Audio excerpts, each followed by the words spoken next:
As a non-binary person, what do you have to tell me about my identity? Because I know for a fact I'm not confused.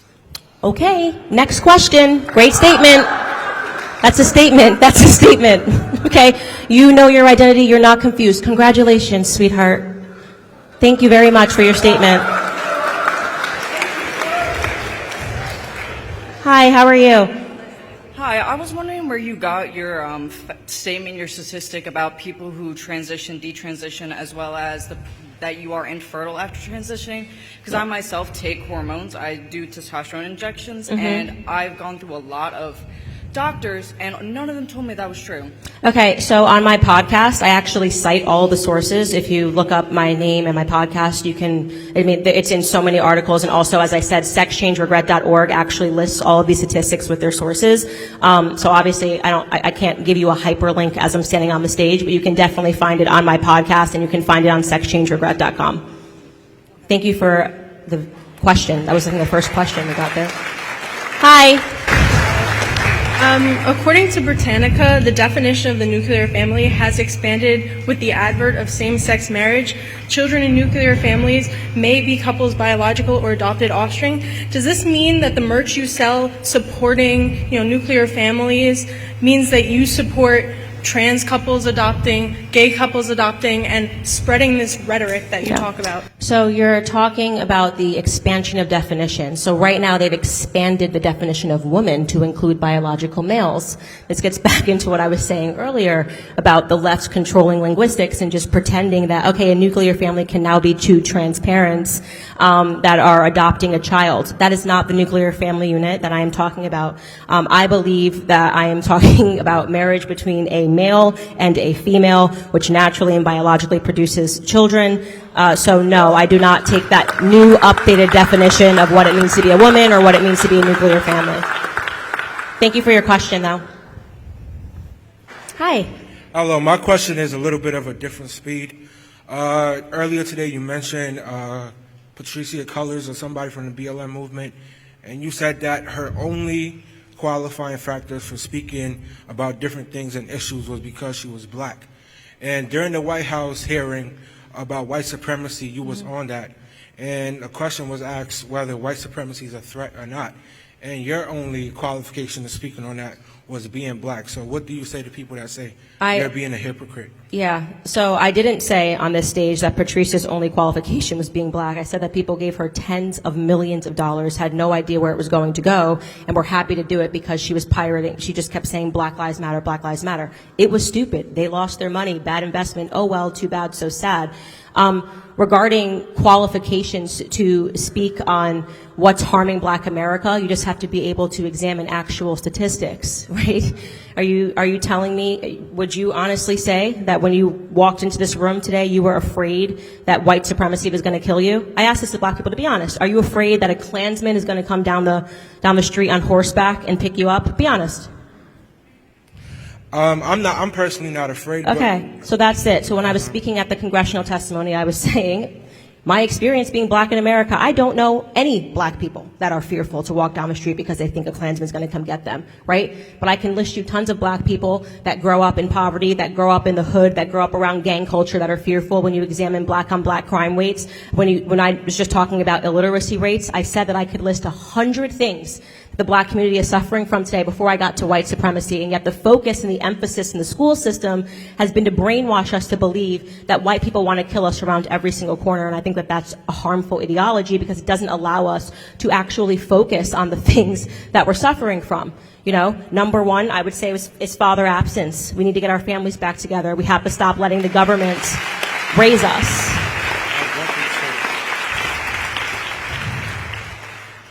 I do believe, I agree with some of the things you just said, but at the end of your point, you just mentioned a father absence and stuff like that. Yeah. And studies are actually shows that black men who are actually in their home participate with their children more than any other race. Yeah. So great. So what you just said is a fallacy then? No. I'm talking about when there's not a black father in the home, right? So every natural ill follows in the black community. So when you separate the black family, if you look at statistics between black families that are together and white families that are together, the poverty rate, they're both doing well. It's a 2-point difference between white and black families. When you remove and you break down the black family, it's unbelievable, right? It's a pathway to prison. It's a pathway to illiteracy. So I'm only talking about broken down black families. I'm not saying when the black family unit is together. That brings us back to the Winslows, Family Matters, and the greatest show that was ever on television. I do want to get to more people. Thank you so much for your question. First of all, Hi. Hi. First of all, thank you for coming to the campus. Second you. of all, I was wondering if you could speak a little bit more to your faith. As a Christian myself, I know you're a Christian. I saw the video you put up about the Christian debate with your husband and Ali B. Stuckey. I was wondering if you could talk a little bit more about your faith and how that's kind of inspired you. Yeah, so, well, you know then that I am sort of in between a rock and a hard place right now. I am Protestant. My husband is Catholic. I'm looking more at the Catholic faith for a lot of different reasons. First and foremost, because I do believe that males lead the household, and so my children are being raised Catholic right now. And so currently at our house, we go to 2 different churches, which is not ideal, but for holidays we go to the Catholic Church. I was raised by my grandfather. He was by the book, when I say in terms of the Bible. The reason why he was never invested in secularism of any sort is because he thought that all of it was the devil. He was like that devout of a Christian. He didn't celebrate any holidays, and really kept to really just his faith and his family. And so I always say that I was very immersed in scripture when I was a child, and then I very much resented it once I got into school because it wasn't cool to be a person that read the Bible. It still isn't cool to be a person that has faith, especially if you're on a college campus. It's something that is looked down upon. And it's actually one of the pillars of leftism that I wish I had talked about tonight is atheism, which was also crucial to Marxist beliefs. You were not allowed to have faith if you lived in a socialist or a communist society, because they wanted the government to become your God. They wanted you to believe in nothing else but the government. And you're seeing that take place today as atheism is being encouraged. It's a pleasure to meet you. I've been wanting this for a while. So my name is Joshua. I am from Brentwood, New York. You guys should Google Joshua Chan, Brentwood, New York. Great person. I'm great. Anyway, so it's about health. I want to switch to healthcare. My favorite topic in the world. I love What's health. that? Healthcare. Healthcare. Okay. Great. Ms. Owens, I'd like to Disaster. begin by underscoring the importance of healthcare as a fundamental right. Many Americans, including working class white, black, Hispanic conservatives, believe that everyone should have access to quality healthcare without financial barriers. Additionally, as conservatives also prioritize fiscal responsibility, it's worth noting that the United States spends more money on healthcare than any developed nation, yet lags behind in health outcomes. It's a situation where it seems like we're paying too much and not getting enough in return. And this is the question now.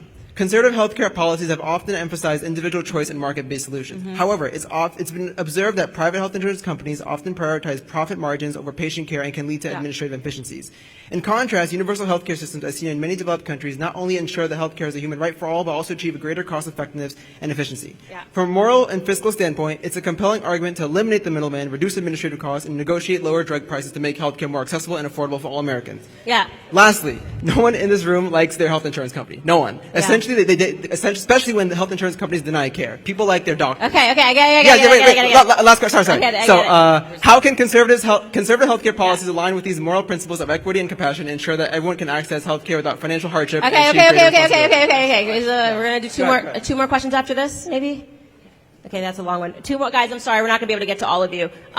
So, first and foremost, the healthcare system is an absolute disaster. I have an entire episode where I sat down with someone and discussed this. People wrongly believe that what's currently happening is our healthcare in America is an example of capitalism and the free markets. It absolutely is not. It is the exact opposite. The fact that you walk in to a clinic, you don't know what anything costs. You're essentially blindfolded. You go to the hospital and then you get a magical bill and they say, oh, that Tylenol that you had, we didn't tell you it cost $400 for 1 tablet, is just completely wrong. America is not an example of free markets and being able to actually choose. So that is the first problem, is that the bureaucracies, everything behind it just needs to completely die. If we actually had a free market solution to healthcare, and it's interesting because I'm married to someone that's from the UK, where yes, they do have government-sponsored healthcare via the NHS, but it's a disaster, and they're all able to pay privately, and they're able to compete and give people the lower price. It's phenomenal. So an example of that Charlie Kirk always gives is LASIK surgery. Back when LASIK surgery was being covered by insurance, it was astronomical, the price to get your eyes fixed, and then insurance said, we'll no longer cover it. We consider it to be cosmetic. And now you can get your eyes fixed with LASIK for like $3,000. So it went from being $25,000 per an eye to $3,000 because they allowed competition. So when health insurance companies were actually removed from the equation, it then became a free market environment, and doctors were going, okay, I'll compete, and here's how much I'm willing to do it for. So all of that needs to be disrupted so that doctors can actually compete for our dollars. And I think the health insurance companies are an absolute scam, and I hope that it collapses in the near future. So I'm trying to get 2 more questions. I'm sorry. Okay. Yeah, I get it. But health, it's an important topic, so I'm glad you brought it up. Never win the healthcare debate, just saying. And cry about the boomers.